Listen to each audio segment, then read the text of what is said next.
तो देखो calculation of rank correlation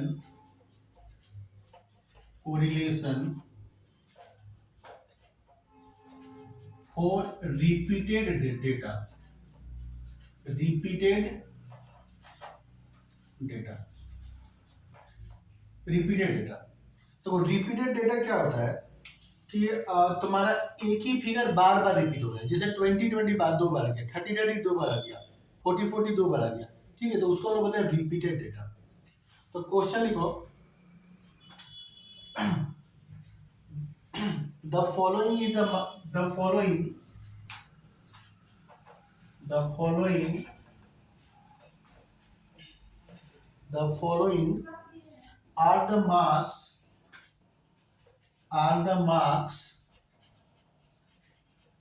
obtained by obtained by obtained by 8 students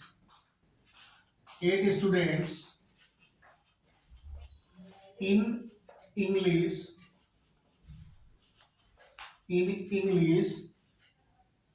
and history papers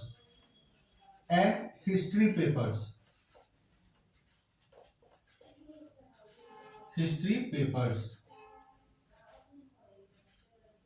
full stop.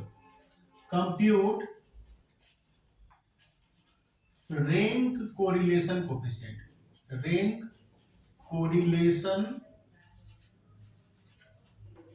coefficient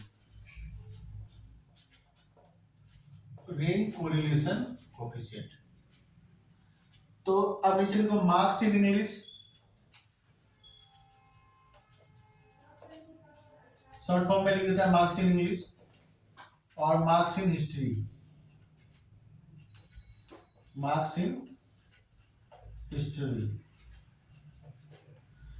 तो दो दो subject का मार्क्स यहाँ पे दिया हुआ है, मार्क्स इन इंग्लिश और मार्क्स इन हिस्ट्री। तो मार्क्स इन इंग्लिश में 15, 20, 28, 12, 40, 60, 20, 40, 60, 20 और 80, 2, 4, 6 है। ठीक है, उसके बाद 40, 30, 50, 40, 30, 50, 30, 20, 10, 30, 20, 10, 30, 60, 30, 60। तो क्वेश्चन में क्या बोला है कि the following are the marks obtained by 8 student in English and history papers, compute rank correlation coefficient. तो दो पेपर का मार्क्स दिया हुआ है, इंग्लिश का और हिस्ट्री का, और हम लोग को क्या करना है, इसका रैंक कोरिलेशन कोएफिशिएंट निकालना है। तो दोनों पेपर का मार्क्स यहाँ पे दे दिया, लिख लिया तुम लोग। ठीक है, तो चलो अब हम लोग इसको सोल्व करते हैं। तो इसमें भी क्या होगा, कॉलम्स तुम्हारा उतना ही होगा, 6 कॉलम्स, 6 कॉलम्स। ठीक है, तो तुम लोग भी मेरे साथ साथ में लिखते जाना। ठीक है, नहीं समझ में आया तो फिर से एक बार रिपीट कर देगा।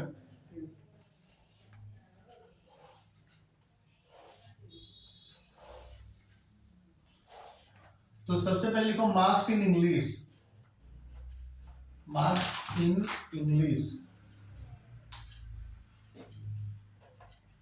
और इसका बोलेंगे हम लोग R1। फिर मार्क्स इन हिस्ट्री,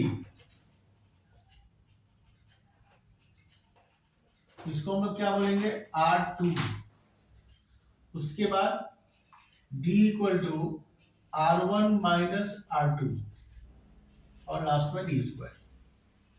तो टेबल वैसे ही है जैसे पहले बनता था, टेबल में कोई डिफरेंस नहीं, टेबल वैसे ही है। तो अब मार्क्स इन इंग्लिश लिख दो, कितना कितना है, 15, 20, 28, 15, 20, 28, 12, 40, 60, 12, 40, 60, 20, 80, 20, 80। और मार्क्स इन हिस्ट्री कितना दिया, 40, 30, 50, 40, 30, 50, 30 20 10, 30 20 10, 30 60, 30 और 60। तो दोनों पेपर का मार्क्स हमने लिख दिया। अब रैंकिंग वैसे ही करना है कि जिससे हम लोग पहले करता था। सबसे हाईएस्ट में देखो कौन सा है, 80 है ना, तो इसको हम लोग दे देगा R1 रैंक 1। इसके बाद नेक्स्ट हाईएस्ट कौन सा है, 60, तो ये हो गया हम लोग का रैंक 2। उसके बाद में क्या है, 40, तो ये हो गया हम लोग का रैंक 3, इसको रैंक 3 दे देंगे। उसके बाद 28, उसका 28, तो 28 हो गया हम लोग का रैंक 4। उसके बाद में क्या है, 20 है, तो 20 है, तो 20 तुम देखो यहाँ पे 2 बार है, 20 रिपीट हुआ है ना 2 बार। तो अब देखो हम लोग का यहाँ क्या हुआ कि 1 2 3 4 रैंक ऑलरेडी चला गया है। अब इसके बाद में 20 है और ये 20 है, इसको अब हम लोग दोनों सेम सेम है, तो दोनों को हम लोग कैसे रैंक देंगे, दोनों को तुम अलग अलग रैंक तो दे नहीं सकता है क्योंकि दोनों तो सेम डिजिट है। तो इसको हम लोग क्या होगा कि इसको एक बार तुम एज्यूम कर लो कि ये 5 है, ठीक है, क्योंकि 4 रैंक ऑलरेडी चला गया है ना, तो इसको तुम एज्यूम कर लो कि ये 5 है और इसको तुम एज्यूम कर लो क्या है, 6 है। अब ये क्या होगा कि दोनों को प्लस कर दो, 5 प्लस 6 कितना होता है, 5 प्लस 6 हो गया 11, और 2 है ना, तो डिवाइड बाय 2 कर दो, तो 11 डिवाइड बाय 2 कितना होगा, 5.5। तो इसको भी हम लोग रैंक देंगे 5.5 और इसको भी रैंक देंगे हम लोग 5.5। समझ में आया। एक को तुम 5 मान लो क्योंकि 4 रैंक ऑलरेडी चला गया है ना, तो इसके बाद अब क्या आएगा, 5 और 6 ही तो आएगा ना, तो इसको तुम 5 मान लो और इसको 6 मान लो, फिर दोनों को प्लस कर दो, 5 प्लस 6 कितना हो गया 11, और क्योंकि 2 है ना तो डिवाइड बाय 2 कर दिया, तो हम लोग 5.5 निकला, मैंने दोनों का एवरेज हम लोग रैंकिंग कर देंगे 5.5 5.5, ठीक है। तो अब इसके बाद में देखो नेक्स्ट क्या है, 12 है, तो अब हम 15 है, तो 15 को हम लोग कौन सा रैंक देंगे, हाँ? हाँ? नहीं नहीं, सुनो, यहाँ पे तुम देखो 5 और 6 तो चला गया ना, यहाँ पे 5 और 6 का हम यहाँ पे यूज कर लिया ना, तो अब क्या बचा 7, तो इसको हम लोग देगा 7 और इसको हम लोग क्या देगा 8। समझा, 5 और 6 अब यूज नहीं होगा, समझ रहा है। तो अब सेम इस तरह से करो इसमें भी। अब इसमें सबसे हाईएस्ट कौन सा है 60, तो इसको 1 दे दो। उसका नेक्स्ट हाईएस्ट कौन सा है, हाँ 50, हाँ 2 है। उसके बाद में क्या है 40, तो इसको 3 दे दो। उसके बाद 30, तो आप देखो 30 यहाँ पे 3 बार है, 3 टाइम्स रिपीट हुआ है ना, तो अब इसका देखो रैंक कैसे देंगे हम लोग, इसको तुम 4 ले लो, इसको तुम 5 समझ लो और इसको तुम 6 समझ लो।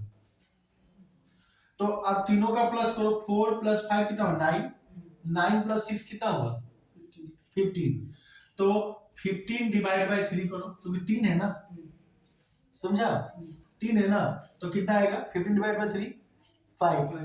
तो हम लोग उसको रैंक क्या कर देंगे, हम लोग तीनों का रैंक हम लोग क्या देंगे 5 5 और 5। समझ में आया, तो क्योंकि 1 2 3 तो चला गया हम लोग का। अब क्या होगा कि हम लोग ये वाला 30 को 4 मान लिया, इसको 5 मान लिया, इसको 6 मान लिया। अब तीनों को प्लस कर दो, 4 प्लस 5 प्लस 6, और क्योंकि 3 है ना तो डिवाइड बाय 3 कर देंगे, तो तीनों प्लस करने से कितना होता है 15 डिवाइड बाय 3 5।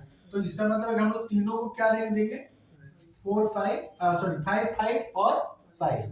अच्छा, अब इसके बाद में देखो 4 5 6, 4 5 6 तो हम लोग ऑलरेडी यूज कर लिया ना, तो अब इसका बाद में जो है उसको हम लोग क्या रैंक देंगे 6 7 और 8। तो अब नेक्स्ट कौन सा हाईएस्ट है 20, तो इसको तुम दे दो 7 और 10 को दे दिया 8। इसके बाद तो ये पहले से सही है, 7 माइनस 3 कितना होगा 4, 5.5 माइनस 5 0.5, 4 माइनस 2 कितना हो गया 2, 8 माइनस 5 3, 3 माइनस 7 माइनस 4, 2 माइनस 8 कितना हो गया माइनस 6, 5.5 माइनस 5 0.5 और 1 माइनस 1 0। तो डी निकल गया। अब निकालो डी स्क्वायर, तो ये तो 4 का स्क्वायर 16, 0.5 का स्क्वायर हो जाएगा तुम्हारा 0.25, 2 का हो गया 4, 3 का हो गया 9, 4 का 16, 6 का 36, 0.25 और 0 का 0। यहाँ पे भी हम लोग को टोटल क्या करना है, सिर्फ लास्ट वाला कॉलम है समेशन डी स्क्वायर का। हम लोग टोटल किसका करेंगे, सिर्फ समेशन डी स्क्वायर का। तो समझ में आ गया ना डी कैसे निकलना है, R1 से R2 माइनस कर दिया तो डी निकल गया, और फिर इसका हम लोग स्क्वायर कर दिया तो डी स्क्वायर निकल गया। अब इसका टोटल करो तो टोटल कितना होगा, 16 प्लस 4 20, 29 29 और 16 कितना हो गया 45, 45 प्लस 36, 45 प्लस 36 81 81, 81 और इधर में तुम्हारा 0.5 0.5 तो 81.5, ठीक है। तो टोटल कितना निकला हम लोग का 81.50 हो गया, लिख लिया। तो अब इसका फॉर्मूला लिखो। तो इसमें जो रिपीटेड वाला फॉर्मूला है हम लोग वो वाला यूज करेंगे। तो लिख लिया सब लोग।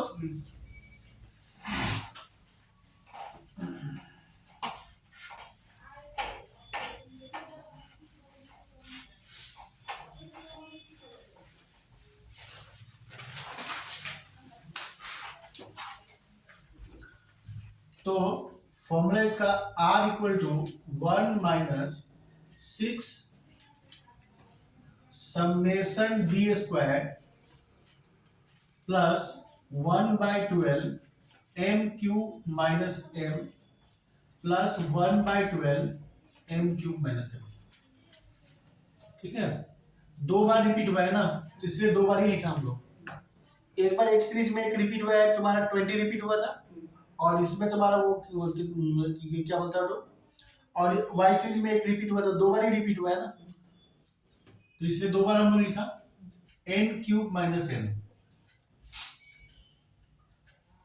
तो 1 minus 6 summation D square, summation D square का वैल्यू कितना निकला था 81.50 प्लस 1/12। अब देखो यहाँ पे ध्यान से देखना, यहाँ पर ध्यान से देखो, सुनो, एक सीरीज में हम लोग का कितना टाइम रिपीट हुआ था, 20 कितना टाइम रिपीट हुआ था, एक सीरीज में 20 कितना बार रिपीट हुआ था, दो बार रिपीट हुआ था ना। तो हम लोग क्या लिखेंगे 2 क्यूब माइनस 2, मतलब एम का वैल्यू यहाँ पे कितना हो गया 2 क्यूब माइनस, दो बार रिपीट हुआ ना, तो 2 क्यूब माइनस 2 प्लस 1/12। अब देखो वाई सीरीज में हम लोग का वो क्या बोलता है 30 कितना बार रिपीट हुआ था, 3 बार, तो क्या होगा 3 क्यूब माइनस 3, समझ में आया, डिवाइड बाय 8 क्यूब माइनस 8। अब इसको सॉल्व कर दो, तो 6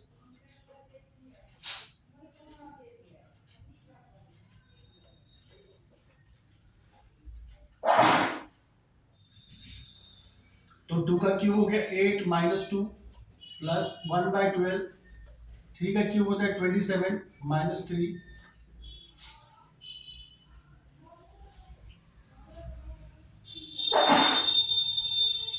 512 माइनस 8।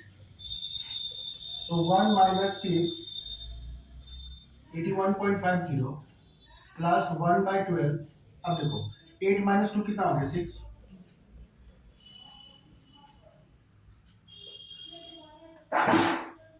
27 माइनस 3 कितना हो गया 24। और इसको माइनस कर देंगे तो कितना आएगा 504। तो 1 minus 6 into 81.50 plus 0.50 plus 2,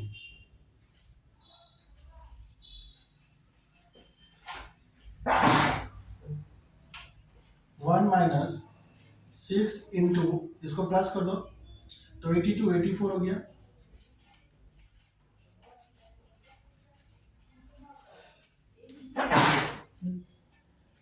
five 504 divide by 50, इसको इसको इंटू करेंगे तो कितना आएगा 504 ही आएगा। तो 504 डिवाइड बाय 504, तो 1 माइनस 1 इक्वल टू, तो 0 आ गया। तो 0 आने का मतलब है कि ये दोनों में कोई कोरिलेशन नहीं है, no correlation between marks in English and marks in history. ठीक है, तो समझ में आया है?